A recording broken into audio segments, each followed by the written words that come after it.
this issue of the Palestinians continuing to organize, and it's not about organizing, it's resisting all these oppression forms and systems, and never give up. This is what I learned from my personal experience in the work with prisoners, especially after the designation and raiding the office several times and forcing closing the office, with the decision of the US, like it was totally different as well, because it started to affect us immediately. The bank account was closed. All the, like Microsoft till today is refusing to give us the database, the legal database for 30 years of legal information that we had in the cloud, and they blocked it in one night. And all the other technology, like we lost the YouTube channel, the Facebook, the Instagram, all of these social media services, and we couldn't re-get the information, but there's always alternative. And this is what we should take seriously in consideration, that they cannot silence us. They do everything in order to silence us and to paralyze us, but we have to get up and continue, because we don't have choice. Like, if we give up, that's the end. This is really what they want. And this is also goes for the work with the prisoners, because after what happened after the 7th of October, I've never ever expected in my life that I would witness such horror going on inside the prisons.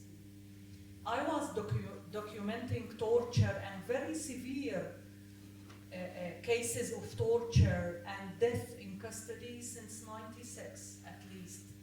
But what happened after October 7th is totally different on the scale, on the it was very, very clear and obvious that the intention is not security, is not getting information, it's just hate, revenge, and breaking the soul of the people. To see the treatment of the detainees on the daily level, the humiliation, the physical abuse, the starvation, the health neglect, the intentional causing of life conditions in order to cause for these people just to suffer or to die, was so clear and so obvious from the head of the system, like the minister himself, the prime minister, the prison leader, and the simple guard. And they didn't, like, the way how they were tying them, humiliating them, even in front of our eyes, lawyers, in the time of the visit, in the 40 minutes where I was allowed to meet these detainees, the way how they were brought to the visit room, handcuffed and blindfolded, and their head is pushed like this to the ground and grabbed like an animal. And the detainees were describing that they are treated less than animals in these years, and the sexual harassment and the testimonies about the sexual harassment and the rape and the abuses that they were subjected to, it was unprecedented for me. So the conditions are continuing to be so difficult inside the prisons, and this is very, very difficult for not just me, for all the team, I believe for all lawyers and people who work with prisoners, especially after confirming the death penalty bill or confirming the new military tribunal that would be working for the Palestinian prisoners from Gaza, you feel so paralyzed and frustrated because you cannot make any difference. Like, how we can protect these detainees. There's no investigation internally, not so ever. You all heard how they closed the file against the 5 soldiers who raped the detainee from the State Imam detention facility. It happens in all of the cases.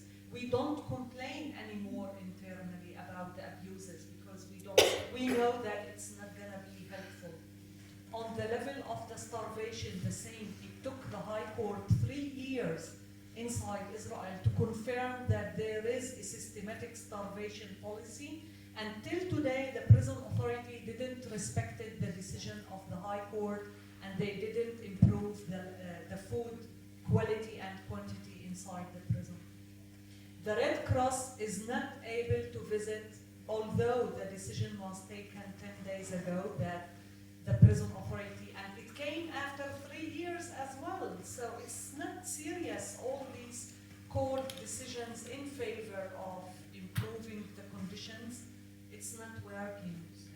And this is why we need such connections between the structures of oppression and control and apartheid and colonialism in order to give answers for the situation of the prisoners, for house demolitions, for land confiscation, for settlers attacks, for all these serious crimes that are committed on daily basis, because it has to end. It's really too long now, and I'm sure that you're aware that after the war in Iran, it's kind of, no one now is speaking about Palestine and Gaza and the genocide.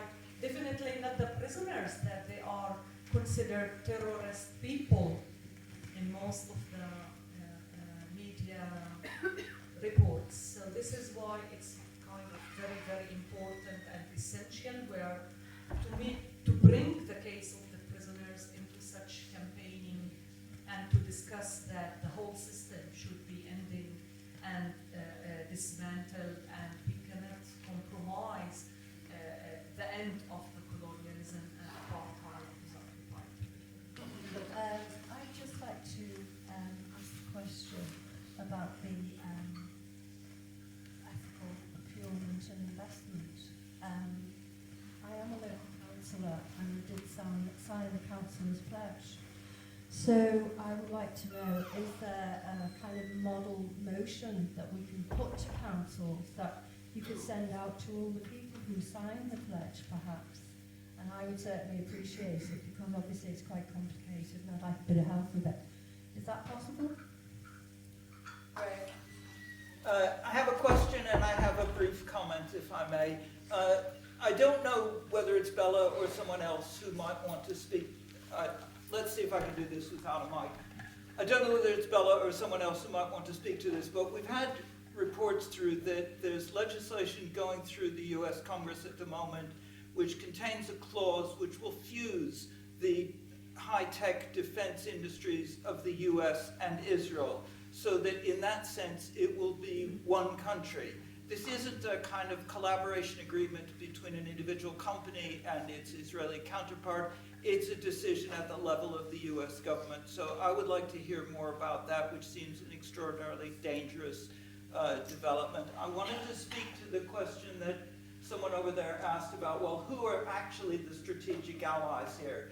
It's great if there are individual counselors who want to come on board, but I don't think that's where the strategic ally is.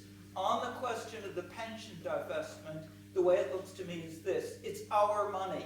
If we are members of the pension scheme, it's our money that they are taking and investing in companies that supply the weapons for the genocide.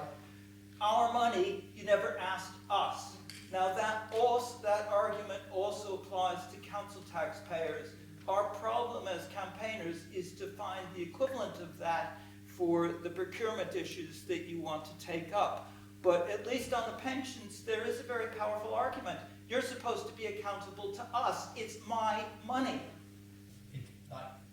We have to run off shortly after the meeting finishes, but you can get my email from Liverpool Friends of Palestine, but also, you know, any motion you put forward, do it, you know, in discussion with Liverpool Friends of Palestine, because they'll have the best wording to put in on the demands of the Merseyside pension fund, etc. But yeah, there's 32 councils that pass motions, so there's plenty of models to work with. Definitely. Can you hear me? Okay, here we go. You're very close. Yes, we have those long motions, and then we also, that would probably be best for what you're doing. The BDS movement has also been working with some international law experts, and we also have, it's very similar, an example of what an ethical procurement policy would look like. And then we also have the preparing of an ethical investment policy for the pension fund, those types of things as well. I would say quickly, because there's a lot to say about Israel's high-tech sector in the US, and Trump's doing something else again. I don't know. I haven't read every piece of it, but I mean, generally, I would say that we already see where Israel's high-tech sector is, even through privatized measures, is very deeply connected with Silicon Valley. Israel's espionage and tech unit is called Unit A200, and this is a pretty elite unit where a lot of the officers coming out of Unit A200 in the IDF will then go and become, you know, C-suite members of Silicon Valley tech companies. And that, in combination also with those types of people coming out and creating startups that then are bought by many of these tech companies, that's all kind of part of it together. Like, for example, IBM is on the BDS list. They bought Bynet, which was also connected to somebody from Unit 1800. So once you start, you know, it's almost like looking at the Epstein files and realizing everything's very connected, and seeing, you know, how so many members of the Israeli military are now the ones deciding what the priorities are for these tech companies, whether or not there should be regulations in place for militarization of these technologies, whether or not they have really strong relationships with Israel. It's very, like, it's already, there's a lot of those connections already, and this move by the US government, like, should it pass, solidifies it in a different way, but I think we're already kind of there in a lot of ways, yeah. Take 30 seconds. No, you cannot opt out, because previous mass campaigns succeeded in stopping various software rollouts in the NHS, so they've removed the right to opt out of Palantir software. And yeah, so yeah, you can't use the opt out to stop using Palantir software. And I think this is one of the knock-on effects of these companies being involved, is people lose trust in how data is managed within your health system. And that also has a knock-on effect of stopping, say, data sharing that is useful medically. You know, you need me as a doctor to know, what your GP records say, for example. But one of the kind of closest thing you can do is make a formal complaint to your hospital using the Good Law Project tool. So if you go to the Good Law Project, no Palantir in the NHS, you can make formal complaints to all the hospitals in Liverpool. And let's say you don't want your data processed by this software, even though you cannot formally.